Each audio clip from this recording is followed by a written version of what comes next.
మన పూర్వీకులు మన బాడీలో ఉన్న మూలాధార చక్రానికి ఎందుకంత ఇంపార్టెన్స్ ఇచ్చారో తెలుసా? మీరు మూలాధార చక్రం యొక్క పిక్చర్ ని అబ్జర్వ్ చేస్తే మీకు 4 పెటల్స్ కనిపిస్తాయి. ఈ పెటల్స్ మన జీవితంలో మనం ఫోకస్ చేయాల్సిన 4 విషయాలని రిప్రజెంట్ చేస్తుంది. అవే ధర్మ, అర్థ, కామ, మోక్ష. ఈ ప్రపంచంలో ఉన్న ప్రతి జీవికి ఇది పునాది లాంటిది. ధర్మ అంటే మీరు ఎదుర్కొన్న సిచ్యువేషన్ ఎంత టఫ్ అయినా అవనివ్వండి, మీకున్న ఎమోషనల్ మెచ్యూరిటీ ఇంకా ఇంటెలిజెన్స్ తో రైట్ డెసిషన్ తీసుకోవాలి. మీరు ఏదైనా పని చేసినప్పుడు ఇది మీనింగ్ఫుల్ గా లేదు, ఇది కరెక్ట్ కాదు అని చెప్పి మీకు అనిపిస్తే మీ బాడీలో ఉన్న ఈ గట్ ఫీలింగ్, ఇంట్యూషన్ ఏదైతే ఉందో మీరు చేసే పనులకి ఫీడ్బ్యాక్ ఇస్తూ ఉంటుంది. అందుకే మనుషులు ఏదైనా మిస్టేక్ చేస్తే డీప్ డౌన్ అంటే లోపల వాళ్ళకి తెలుసు వాళ్ళు రాంగ్ చేశారని చెప్పి. అందుకే ధర్మాన్ని ఫాలో అయ్యే వాళ్ళకి రెస్పాన్సిబిలిటీస్ ఎక్కువ ఉంటాయి, ఎథిక్స్ ఎక్కువ ఉంటాయి. అందుకే వాళ్ళ మెయిన్ ఫోకస్ ఎంజాయ్మెంట్ మీద కాదు, ప్యాషన్ మీద, పర్పస్ మీద ఎక్కువ ఉంటుంది. మరి అర్థ అంటే ఏంటి? మనం ఈ ప్రపంచంలో పుట్టామంటే మనకంటూ కొన్ని బేసిక్ నీడ్స్ ఉంటాయి కదా. తినడానికి ఫుడ్, ఉండడానికి ఇల్లు, మనం జీవించడానికి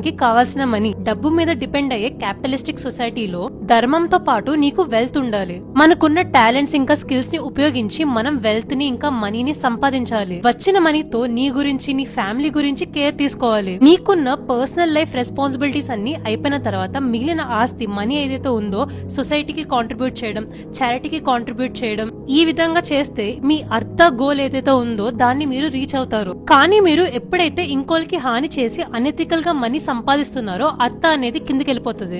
నెక్స్ట్ కామ. కామ అంటే అందరూ సంభోగించడం, సెక్షువల్ యాక్టివిటీస్ ఇవి మాత్రమే అని చెప్పి అనుకుంటారు. కానీ కామ అనే కేటగిరీలో చాలా విషయాలు వస్తాయి. అసలు కామ అంటే మన బాడీలో ఉన్న ఈ ఇంద్రియాలతో మనం ఎక్స్పీరియన్స్ చేసే ఎక్స్పీరియన్సెస్. ఈ బాడీతో మనం బయట ప్రపంచాన్ని ముట్టుకోవడం, ఫీల్ అవ్వడం, ఎక్స్పీరియన్స్ చేయడం, మనకి వచ్చే ఈ ఆనందం అంటే ప్లెజర్. కామ అనే కేటగిరీని చూసి స్పిరిచువల్ పీపుల్ ఎందుకంత భయపడతారంటే మనం ఉంటున్న ఈ మాయ ప్రపంచంలో ద మోస్ట్ టెంప్టింగ్ ఆస్పెక్ట్ ఏదైతే ఉంటుందో అది కామ. కానీ ఈ కలియుగంలో కామ అనేది చాలా డేంజరస్. ఎందుకంటే దీన్ని సరిగ్గా బ్యాలెన్స్ చేసుకోలేదనుకోండి, వాళ్ళ యొక్క వాల్యూని వాళ్ళు బయట విషయాలకి లింక్ చేసుకుంటారు. వాళ్ళ కోరికల్ని తీర్చుకోవడానికి చాలా రాంగ్ డైరెక్షన్స్ లో వెళ్తారు, రాంగ్ డెసిషన్స్ తీసుకుంటారు. మీరు టూ మచ్ మెటీరియలిస్టిక్ లైఫ్ బతికితే స్పిరిచువాలిటీ విల్ బి గాన్, వెళ్ళిపోతుంది.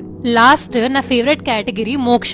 జనరల్ గా మన ఫిజికల్ బాడీ వీక్ అయిపోయి మనం ఈ ప్రపంచాన్ని వదిలేసి వెళ్ళిపోయాం అనుకోండి, అందరూ దాన్ని చావు అంటే డెత్ అని చెప్పి అంటారు. కానీ స్పిరిచువాలిటీలో ఉన్న వాళ్ళకి తెలుస్తుంది మోక్ష అనేది నిజమైన డెత్ అని చెప్పి. మనకి మోక్ష అనేది ఎప్పుడు వస్తుంది? ఎప్పుడైతే నువ్వు రియలైజ్ అవుతావో నువ్వు ఈ విశ్వం సపరేట్ కాదు, ఇద్దరు ఒకటే అని చెప్పి. ఈ విశ్వం మొత్తం నువ్వే అయినప్పుడు నువ్వు దేన్ని కోరుకుంటావు? ఈ ప్రపంచం అంతా ఈ మైండ్ వల్ల మనకి కనిపించే మాయ, ఇల్యూషన్ అని చెప్పి నీకు రియలైజ్ అయినప్పుడు లోపల, అప్పుడు నీకు నిజమైన ఫ్రీడమ్ వస్తుంది, మోక్షం, లిబరేషన్. మనం పాస్ట్ లైఫ్ లో చేసిన కర్మల్ని తీర్చుకోవాలి. నేను యాజ్ అ పర్సన్ గా బెటర్ అవ్వాలి అంటే ఈ 4 కేటగిరీస్ ని బ్యాలెన్స్ చేస్తూ జీవించాలి.